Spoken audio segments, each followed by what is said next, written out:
Sul fronte contagi siamo sempre in crescita, lieve ma crescita, quindi massima allerta. Adesso abbiamo aperto tutti i posti letto di malattie infettive a Jesolo, la sezione 4, e abbiamo 14 pazienti in terapia intensiva.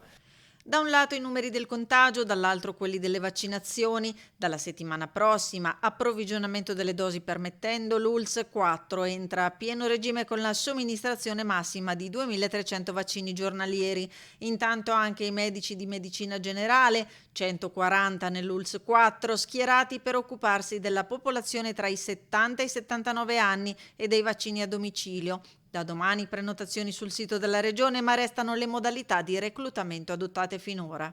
Ci sono poi le altre modalità tradizionali, che sono quelle di essere arruolati dal medico di medicina generale o della vaccinazione a domicilio, sempre da parte del medico di medicina generale, o da parte dell'azienda per quei medici che non scelgono questa modalità di somministrazione del vaccino.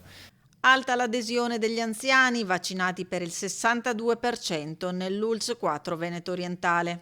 Gli anziani rispondono bene, quindi soprattutto poi con la modalità dell'invito per la prenotazione che viene portato casa per casa c'è un'adesione altissima, e quindi diciamo, questa modalità che abbiamo potuto attivare con la collaborazione dei comuni si è dimostrata estremamente efficiente.